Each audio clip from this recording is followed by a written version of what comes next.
ಕೊಡಲೇಬೇಕು ಭ್ರಷ್ಟ ಕಾಂಗ್ರೆಸ್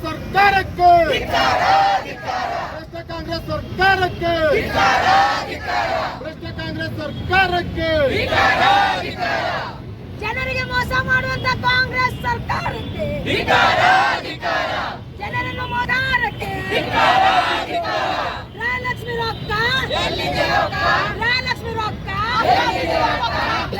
ರೊಕ್ಕ ಬೇಕೇ ಬೇಕು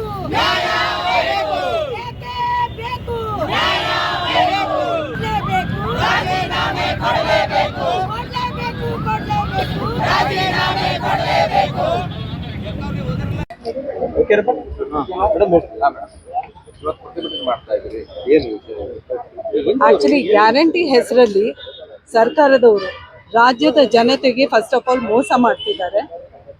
5,000 ಕೋಟಿ ಹಣವನ್ನ ವಂಚನೆ ಮಾಡಿದ್ದಾರೆ. ಗೃಹಲಕ್ಷ್ಮಿ ಯೋಜನೆ ಅಡಿ ಸುಮಾರು 1,26,00,000 ಮನೆ ಗೃಹಿಣಿಯರಿಗೆ ಅಂದ್ರೆ ಯಜಮಾನಿಯರಿಗೆ ಅವರ ಖಾತೆಗೆ ಸೇರಬೇಕಾದ ದುಡ್ಡನ್ನ 2 ತಿಂಗಳು ದುಡ್ಡು ಅಂದ್ರೆ ಫೆಬ್ರವರಿ ಮತ್ತೆ ಮಾರ್ಚ್ ಸೇರ್ಬೇಕಾದ ದುಡ್ಡನ್ನ ಖಾತೆಗೆ ಹಾಕಿಲ್ಲ. ಅದರ ಬಗ್ಗೆ ಸದನದಲ್ಲಿ ನಮ್ಮ ನಾಯಕರು ಅವರಿಗೆ ಮಾಹಿತಿ ಕೇಳಿದಾಗ ಫಸ್ಟ್ ಆಫ್ ಆಲ್ ವ್ಯಂಗ್ಯವಾಗಿ ಅದಕ್ಕೆ ಉತ್ತರ ಕೊಟ್ಟರು. ಆಗಸ್ಟ್ ವರೆಗೂ ನಾವು ಹಾಕಿದೀವಿ, ಫೆಬ್ರವರಿ ಮಾರ್ಚ್ ಕೂಡ ಅದರಲ್ಲೇ ಬಂತಲ್ಲ ಅಂತ ದಿಟ್ಟಾಗಿ ಹೇಳಿದ್ರು, ವಾದ ಮಾಡಿದ್ರು. ಆದ್ರೆ ದಾಖಲೆ ಸಮೇತ ವರದಿಯನ್ನ ಸಲ್ಲಿಸಿದಾಗ 3 ದಿನ ನಂತರ ಅವರು ಬಂದು ಪುನಃ ಹೇಳ್ತಾರೆ, ಅವರ ತಪ್ಪನ್ನ ಒಪ್ಕೊಳ್ತಾರೆ, ಹೌದು 2 ತಿಂಗಳು ದುಡ್ಡನ್ನ ನಾವು ಹಾಕಿಲ್ಲ ಅಂತ. ಆದ್ರೆ ಅದಕ್ಕೆ ಸಾರಿ ಕೇಳ್ತಾರೆ. ಆ ಸಾರಿ ಕೇಳುವ ರೀತಿ ಕೂಡ ತುಂಬಾ ಮತ್ತೆ ಮಿಸ್ಲೀಡ್ ಮಾಡಿದ್ರು ಅವರು ಸದನವನ್ನ. ಹೇಗೆ ಅಂದ್ರೆ, ನಾನು ಮಹಿಳೆ ಅನ್ನುವ ಕಾರಣಕ್ಕೆ ನನ್ನನ್ನ ಹೀಗೆ ನಡೆಸ್ಕೊಂತಿದ್ದೀರಾ ಅಂತ ಮತ್ತೆ ಕಲಾಪವನ್ನ ಮಿಸ್ಲೀಡ್ ಮಾಡುವಂತ ಒಂದು ಕೆಲಸ ಅವರು ಮಾಡ್ತಾರೆ.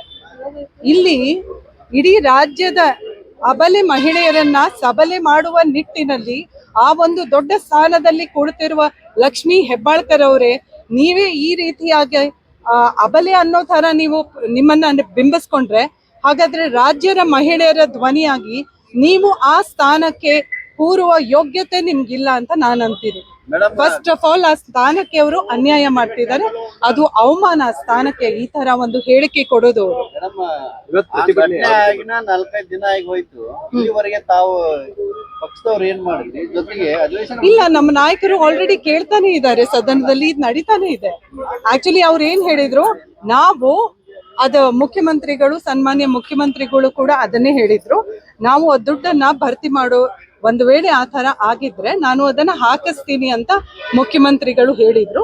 ಸೊ ಅದಕ್ಕೆ ನಮ್ಮ ನಾಯಕರು ಕೂಡ ವೇಟ್ ಮಾಡಿದ್ರು. ಆದ್ರೆ ಇದುವರೆಗೂ ಆ ರೀತಿಯಾದ ಯಾವ್ದು ಅಂದ್ರೆ ಭರ್ತಿ ಆಗಿಲ್ಲ ಇನ್ನು ದುಡ್ಡು.